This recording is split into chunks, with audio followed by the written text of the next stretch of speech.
Assalamu alaikum second year biology students. Today we are continuing your chapter number 22 chromosomes and DNA, and our topic is process of DNA replication.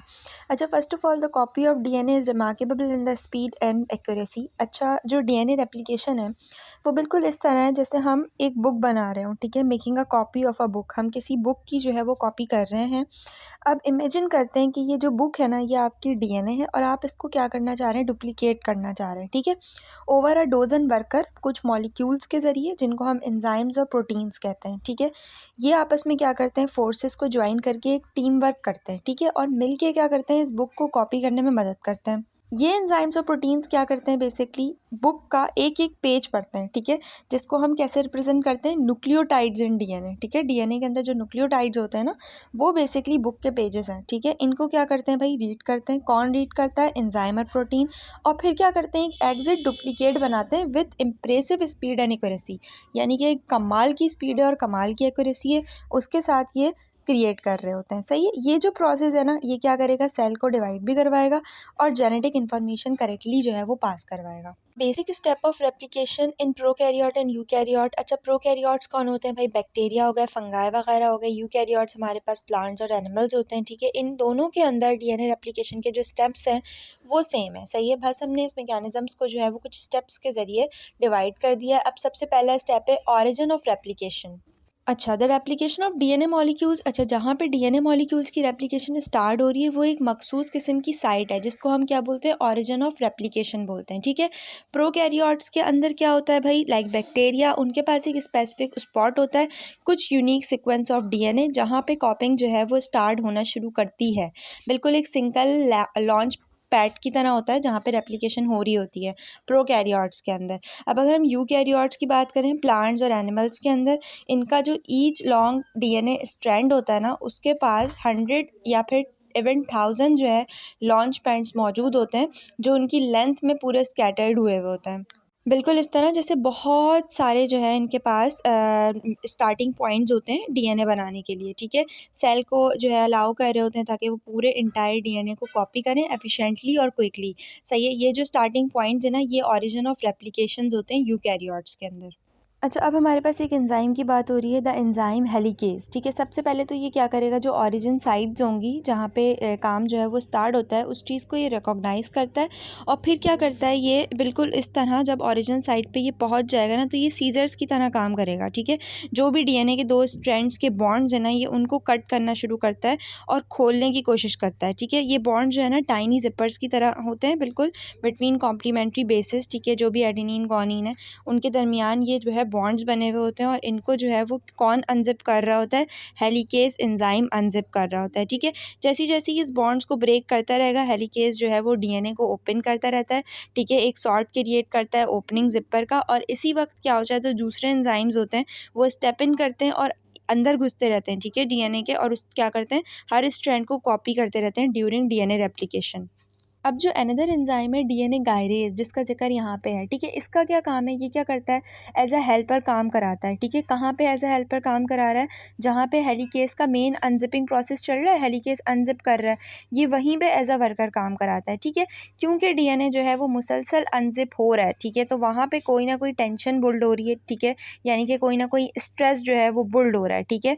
It's not about narrowing but it's about stress create होना, ठीक है। वहाँ पे stress जो है वो create होता रहता है जैसे जैसे जो है वो डीएनए अनवाइंड होता है। तो डीएनए का जो गायरेज है, ये जो एंजाइम है, ये क्या करता है, ये इस टेंशन को रिलीव कराता है by reducing the stress in the DNA structure, ठीक है।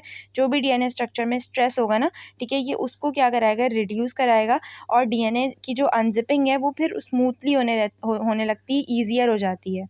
अच्छा, यहाँ पे अब एक डेफिनेशन है रेप्लिकेशन बबल। अच्छा, रेप्लिकेशन बबल क्या है, बेसिकली वो रीजन जहाँ पे दो कॉम्प्लीमेंट्री स्ट्रैंड जो है ना डीएनए के अनबाउंड हो रहे हैं, ठीक है, और सेपरेट हो रहे हैं ड्यूरिंग डीएनए रेप्लिकेशन, ठीक है। जैसे जैसे डीएनए डुप्लीकेट्स जो है ना अनबाइंड होता रहता है, हर सेपरेट स्ट्रैंड जो है वो एज अ टेम्पलेट सर्व करता है for the synthesis of new complementary strand, ठीक है। तो ये जो रेप्लिकेशन बबल है ना, ये एसेंशियल है उस एरिया के लिए जहाँ पे ये प्रोसेस हो रहा है, ठीक है। ये क्या करेगी, एक बबल लाइक स्ट्रक्चर बना लेगी as the DNA strands open up. अच्छा, अब एक प्रोटीन की बात हो रही है यहाँ पे। ये प्रोटीन क्या करवाता है, जो कॉम्प्लीमेंट्री स्ट्रैंड्स ऑफ डीएनए हैं हमारे पास, जो अलग अलग हो रहे हैं, अनजिप हो रहे हैं, ठीक है, इनको जो है दोबारा से रीबाइंड ना हो जाए, क्योंकि अनजिप हो रहे हैं तो रीबाइंड भी तो हो सकते हैं ना। तो इनकी रीबाइंडिंग को प्रिवेंट कराने के लिए एक प्रोटीन है जो काम करा रहा है, जिसका क्या नाम है, single stranded binding proteins, SSB।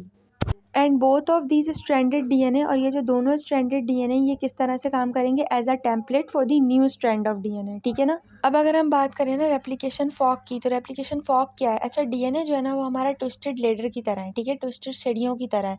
जब सेल्स जो है वो न्यू डीएनए बनाने के लिए इस लेडर को अनजिप करते हैं ना, दो स्ट्रैंड्स को अनजिप करते हैं, तो वो एक वाई शेप्ड स्ट्रक्चर बनाते हैं, ठीक है, जिन्हें हम क्या बोलते हैं, रेप्लिकेशन फॉक बोलते हैं।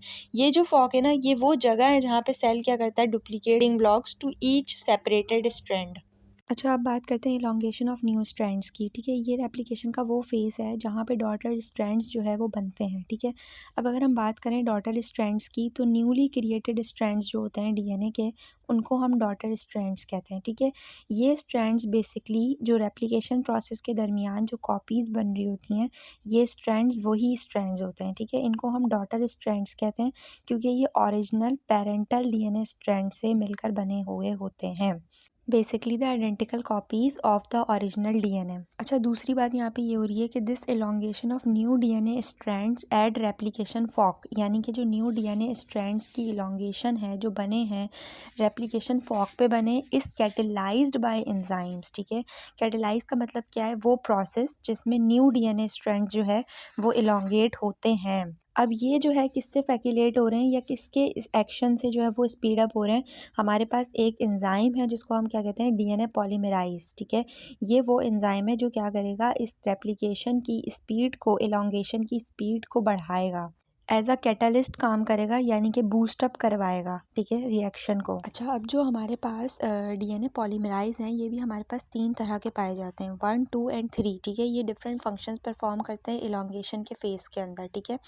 अच्छा, जो एलोंगेशन है वो सिर्फ कहाँ होगी, 3 end of the replication fork, सही है। अब 3 एंड बेसिकली क्या रेफ़र करता है, 3 एंड जो है ना वो एंड है डीएनए स्ट्रैंड का, जहाँ पे कार्बन जो है शुगर मॉलिक्यूल के अंदर, न्यूक्लियोटाइड के अंदर किससे अटैच हुई हुई है, हाइड्रोक्साइल ग्रुप से, OH ग्रुप से अटैच हुई हुई है, सही है। इन सिंपल टर्म्स हम ये कह सकते हैं कि ये डीएनए स्ट्रैंड का एंड होता है, जहाँ पे एक फ्री हाइड्रोक्साइल ग्रुप जो है ना, third carbon on the third carbon of the sugar के थर्ड कार्बन पर अटैच होता है फ्री हाइड्रोक्साइल ग्रुप, ठीक है ना।